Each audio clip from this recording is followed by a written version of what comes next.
태양의 아들 주몽이 하늘로 돌아가고 소선호와 온조의 무리가 한강을 따라 남쪽으로 문명의 씨앗을 옮겨가던 시기였다.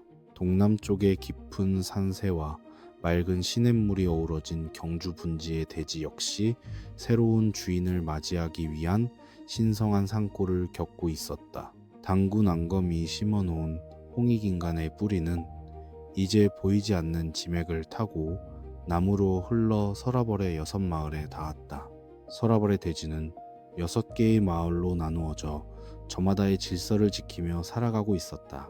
알천 양산촌과 돌산, 고어촌, 그리고 취산 진지촌을 비롯한 6마을의 촌장들은 모두 신령한 존재들의 후예였다. 그들은 자신들을 하나로 통합하여 거대한 운명을 이끌어갈 진정한 왕의 부재를 늘 안타까워했다. 촌장들은 매일 아침 높은 산에 올라 지평선을 바라보며 하늘의 기운이 어디로 모이는지를 살폈다. 백성들은 흩어진 힘을 모아줄 위대한 지도자의 탄생을 위해 정화수를 떠놓고 간절한 기도를 올렸다. 서라벌의 대지에는 그 무엇보다 강력하고 순수한 빛의 통치가 절실히 요구되고 있었다. 그러던 어느 날 양산촌의 기슭에 자리한 나정이라는 우물가 주변으로 평소와는 다른 신비로운 기운이 감돌았다. 하늘에서는 오색 구름이 내려와 우물을 감싸 안았고 대지는 은은한 진동을 내보냈다. 고어촌의 촌장 소벌공이 우연히 산을 내려다보다가 나정숲 사이로 쏟아지는 눈부신 번개를 목격했다. 소벌공이 그곳으로 달려갔을 때 그가 마주한 것은 인간의 상상을 초월하는 경이로운 광경이었다. 하늘에서 내려온 한 줄기 거대한 빛의 기둥이 우물을 비추고 있었다. 그 빛의 중심에는 눈부시게 하얀 털을 가진 신령한 말이 무릎을 꿇고 정중하게 절을 올리고 있었다.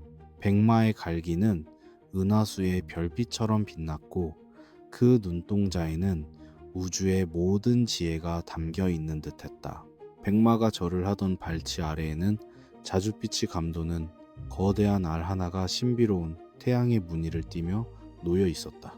자줏빛 알은 마치 살아있는 심장처럼 주기적으로 금빛 서광을 내뿜으며 고동치고 있었고 주변의 공기를 신성하게 변화시켰다. 소벌공이 조심스럽게 다가가자 백마는 길게 울음소리를 내며 하늘을 향해 비상하더니 황금빛 구름 사이로 사라져 버렸다. 홀로 남겨진 자줏빛 알은 이제 태양의 전기를 가득 머금은 채 스스로 껍질을 깨뜨리며 눈부신 빛을 토해내기 시작했다. 아래 표면에 금이 가고 그 틈 사이로 천지를 진동시키는 웅장한 서광이 뿜어져 나오며 새로운 시대의 탄생을 알렸다. 그 안에서 모습을 드러낸 것은 형용할 수 없는 위엄을 지닌 옥동자 박혁거세였으니 그의 몸에서는 스스로 빛이 났다. 알에서 깨어난 아기의 몸에서는 찬란한 광채가 뿜어져 나와 주변의 인디고색 숲을 대나처럼 밝게 비추었다. 아기가 첫 울음을 터뜨릴 때 산천초목은 일제히 춤을 추며 새로운 왕의 탄생을 축복하는 신비로운 파동을 일으켰다. 아기의 이마에는 해와 달의 형상이 희미하게 빛나고 있었으며 그 눈빛은 깊고 명철하여 우주의 지혜를 담은 듯했다. 소벌공은 이 아이야말로 하늘이 보내준 진정한 광명의 주인임을 확신하고 아기를 정중히 받들어 마을로 향했다. 사람들은 아기가 알에서 태어났다 하여 세상을 밝게 다스린다는 뜻에서 이름을 혁거세라 지었다. 박혁거세의 탄생은 서라벌 육부의 백성들에게 그 어떤 단비보다 소중한 하늘의 축복이자 희망의 시작이었다. 아이가 자라날수록 서라벌의 공기는 점차 맑아졌고 마을 사이의 불신의 장벽은 서서히 녹아내려 하나로 합쳐졌다. 그는 태어난 지 얼마 되지 않아 스스로 걸음을 걷고 만물의 이치를 깨우치는 영민함을 보여 촌장들을 놀라게 했다. 혁거세가 길을 걸으면 숲의 짐승들이 나와 길을 안내했고 손을 뻗으면 마른 나무에서 꽃이 피어나는 기적이 일어났다. 6 촌장은 혁거세를 하늘이 내린 성자로 받들어 지극정성으로 그를 가르치고 나라의 미래를 의논했다. 혁거세는 이미 하늘의 지혜를 가슴에 품고 태어났기에 오히려 촌장들에게 세상의 순리와 백성을 사랑하는 법을 가르쳤다. 혁거세가 성장해갈 무렵 이번에는 양산촌의 아령정이라는 우물가에서 기이하고 신비로운 사건이 일어났다. 우물가에 호련히 나타난 용 한 마리가 자신의 옆구리에서 한 여자아이를 낳고는 연기처럼 사라졌다. 아이의 모습은 눈부시게 아름다웠으나 입술이 달개 부리처럼 뾰족하게 튀어나와 있어 주변 사람들을 당황하게 했다. 마을 여인들이 아이를 데려가 북천의 맑은 시냇물에 몸을 씻기며 간절히 기도하는 정성을 보였다. 그러자 기적처럼 달개 부리가 뚝 떨어져 나가고 그 자리에는 앵두같이 붉고 고운 아령의 입술이 모습을 드러냈다. 이 신비로운 아이는 우물의 이름을 따서 아령이라 불렸으며 범상치 않은 기운과 아름다움을 내뿜으며 빠르게 성장했다. 아령의 눈망울은 깊은 우물물처럼 투명했고 그녀의 목소리는 맑은 옥방울 소리처럼 서라벌의 대지에 울려 퍼졌다. 그녀는 대지의 어머니였던 옥녀의 강인한 인내와 유아 부인의 유연함을 고스란히 이어받은 성스러운 존재였다.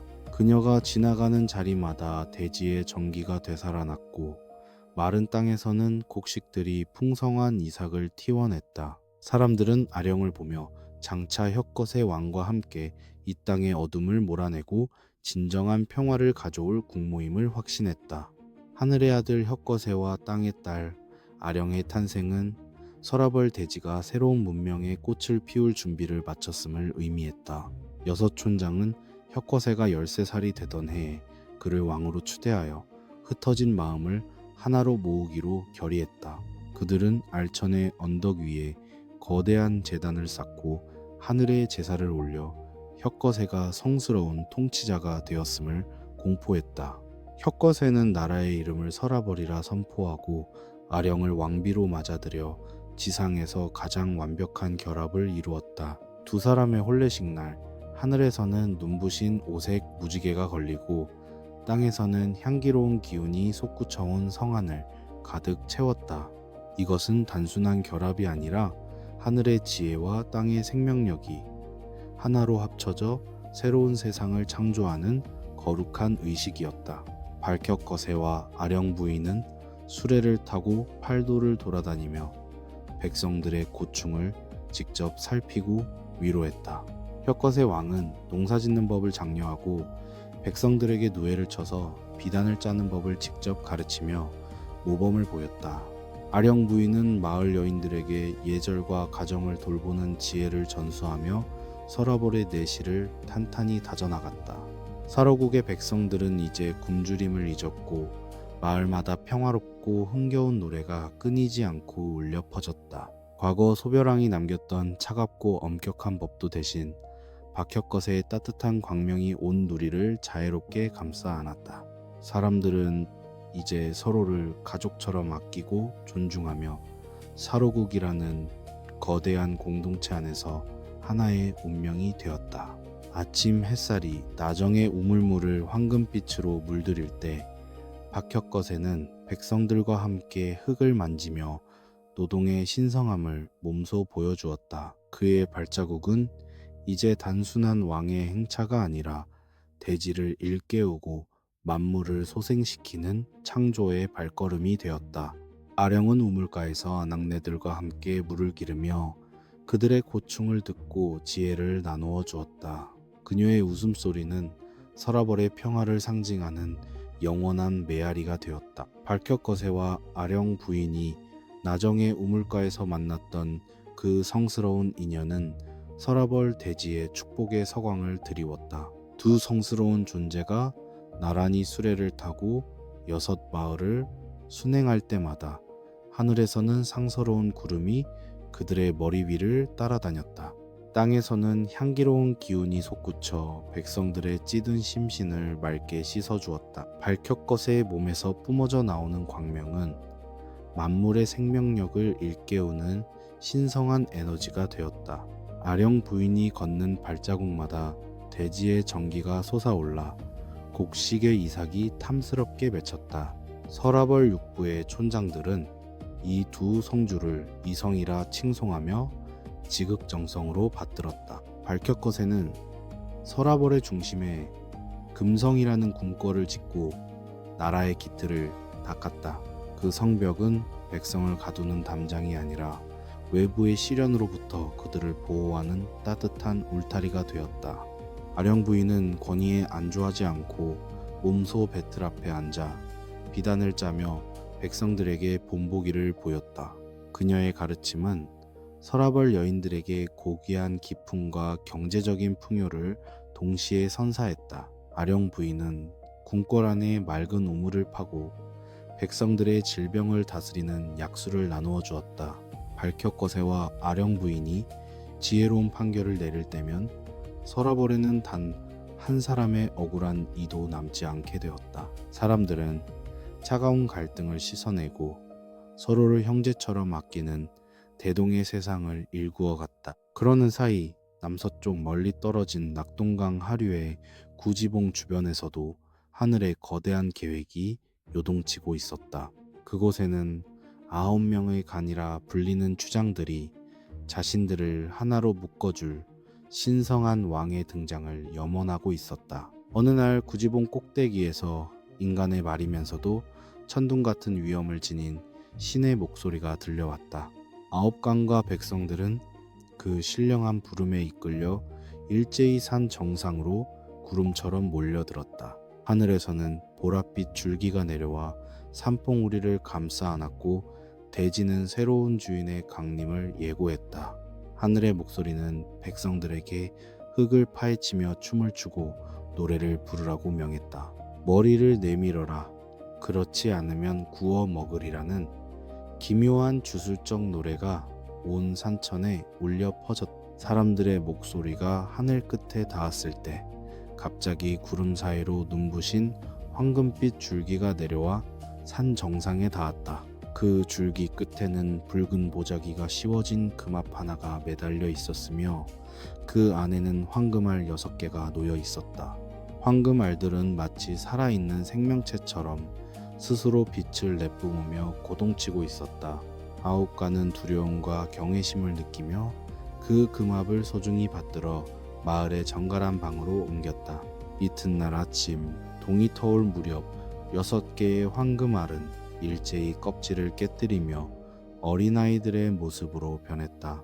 그 중에서도 가장 먼저 태어난 마디가 바로 수로였으니 그의 몸에서는 금빛 서광이 비쳤다. 수로왕의 눈매는 대륙을 호령할 독수리처럼 매서웠고 백성들은 그를 가야의 왕으로 숭상했다. 백성들은 이들을 하늘이 보내준 왕이라 칭송하며 각기 가야의 6나라로 나누어 통치하게 했다. 수로는 금관가야의 왕이 되어 찬란한 철기 문명의 서막을 열었다. 수로 왕은 낙동강의 풍부한 철광석을 발굴하여 농기구를 개량하고 강력한 무기를 만들어 나라의 국력을 키웠다. 가야의 배들은 강물을 따라 남의 바다로 나아가 멀리 서역과 외의 나라들과 교역하며 황금의 제국이 되었다. 수로왕은 인재를 등용함에 있어 신분의 고하를 따지지 않고 오직 덕망과 재능을 살폈다.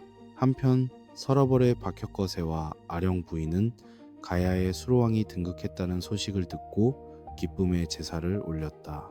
박혁거세는 자신의 청동거울을 닦으며 남쪽 대지에 또 하나의 거대한 빛의 기둥이 세워졌음을 축복했다. 한반도의 남쪽 대지는 이제 신라와 가야라는 두 거대한 문명의 수레바퀴가 맞물려 돌아가기 시작했다. 박혁거세는 백성들에게 예절을 가르치기 위해 궁중에 음악과 춤을 장려하였다. 아령 부인은 백성들의 옷차림을 단정히 하여 인간으로서의 자존감을 높여주었다. 혁거세는 산천의 신령들에게 제사를 지내며 자연의 순리를 거스르지 않는 통치를 강조했다. 수로왕 역시 가야의 대지 위에서 새로운 기적을 만들어가고 있었다. 그는 바다 건너 아유타국에서 온 허왕옥이라는 신비로운 공주를 왕비로 맞아들여 해상 제국의 기틀을 공고히 했다. 허왕옥은 붉은 돛을 담배를 타고 수많은 보물과 파사석탑을 가지고 가야의 해안에 도착했다. 수로왕은 그녀를 정중히 맞이하여 하늘이 맺어준 인연임을 확신했다. 가야의 철기는 이제 바닷길을 타고 온 세상으로 퍼져나갔으며 수로왕의 명성은 제국과 어깨를 나란히 했다. 서라벌의 밤하늘에 별들이 쏟아지는 시간이 되면 박혁거세는 정각에 올라 깊은 상념에 잠기곤 했다. 그는 땅은 나누어져 있으나 하늘에서 내려온 뿌리는 하나임을 잊지 않았다. 아령 부인은 그런 남편의 곁에서 향을 피우며 이 땅의 모든 아이가 굶주리지 않는 나라가 되기를 소망했다. 박혁거세의 광명은 이제 백성들의 영혼을 깨우는 영원한 등불이 되었다. 아래서 태어난 왕들이 다스리는 이 시대는 한반도 역사상 가장 신비롭고 눈부신 순간이었다. 하늘은 알이라는 매개체를 통해 자신의 정기를 지상의 가장 순수한 형태로 전달하였다. 대지는 이제 인간들이 신의 지혜를 빌려 자신의 운명을 가꾸어가는 창조의 정원이 되었다. 수로왕의 가야 또한 낙동강의 물결 위에 황금빛 꿈을 실어보내며 해상제국의 위엄을 만천하에 떨쳤다.